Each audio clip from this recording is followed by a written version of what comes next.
जिस जागरण को लेकर मैं चलती हूँ, आप सबके घर में भगनियां होंगी, बेटियां होंगी। यहाँ पर भी कुछ नन्ही नन्ही बालिकाएं खेल रही हैं, मैं उन्हें देख पा रही हूँ और कुछ संदेश देना चाहती हूँ। बस वो संदेश आत्मसात करके यहाँ का एक व्यक्ति भी जाता है तो मेरी ये यात्रा सफल होगी।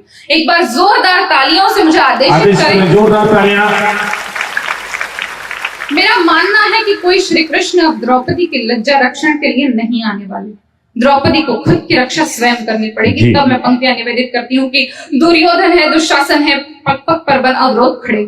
दुर्योधन है, दुशासन है, पग पग पर बन अवरोध खड़े। कुछ कुटिल काल के अनुयायी है, शकुनी से शैतान बड़े। कलियों सी कोमल मूरत को कर देंगे पल में तार तार, मन के सारे श्रृंगारों को कर देंगे क्षण में क्षार क्षार। रणचंडी का तू रूप धार, हर राक्षस पर तू कर प्रहार। खन खन चूड़ी के मध्य उठे तलवारों के अद्भुत प्रहार। अरे पानी तक ना मांग सके वो जो तुम पर आंख उठाएंगे, तब तुम खुद अपना चीर बचा लो, कृष्ण कहाँ तक आएंगे।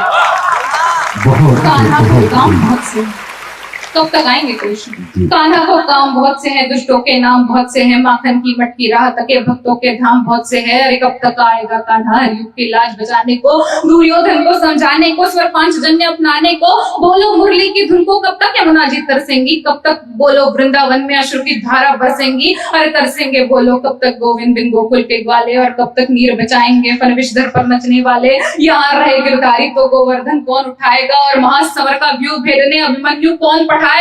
सुना दामने रणभूमि में निर्बल ही मारे जाएंगे, तब तुम खुद अपना चीर बचा लो, कृष्ण कहाँ तक आएंगे। और गलतियां तो हम करते हैं साहब, क्योंकि हमारी बेटियां पैदा होते साथ ही हम उनके हाथ में गुड़िया दे देते हैं। गुड़िया जैसे शौक तुम्हारे गुड़िया सी बन जाती है। वो स्त्री जो मृत्यु को मात देकर जन्म का पुनरुज्जीवन करती है, जो सृजन की कारिका है, वो गुड़िया बनकर रह जाती है।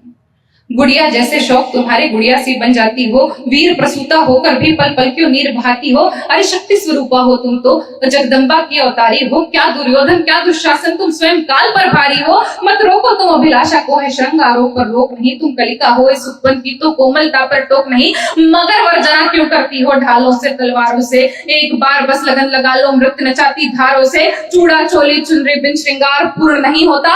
मगर बताओ तलवार बिना क्या रूप अपूर्ण नहीं होता। रक्त बीज को रणचंडी का रक्तिम रूप दिखाएंगे, तब तुम खुद अपना चीर बचा लो, कृष्ण कहाँ तक आएंगे। बहुत सुंदर, बहुत सुंदर। कृष्ण कहाँ तक। और अंतिम मंत्र रखती हूँ, चीर नहीं बच पाया तो अपमान भला सह पाऊं।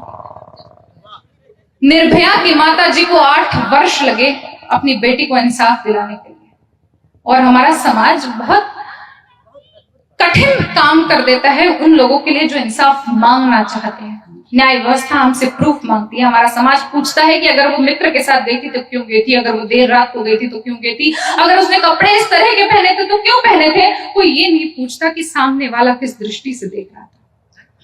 चीर नहीं बच पाया तो अपमान भला सह पाओगी। विनय भंग की कठिन कहानी क्या खुलकर कह पाओगी। हर एक दृश्य में यहाँ हजारों प्रश्न खड़े हो सकते हैं। चलचित्रों पर विनय भंग के दृश्य बड़े हो सकते हैं। थाने वाली न्याय व्यवस्था हर पे तुमको ताकेगी। गरिमा की हर परत खोल जख्मों पर नमक लगाएगी। अरे घिस जाएंगे पांव मगर देवालय खत्म नहीं होंगे। अरे घिस जाएंगे पांव मगर न्यायालय खत्म नहीं होंगे। माँ बापू की करुणा के देवालय खत्म नहीं होंगे।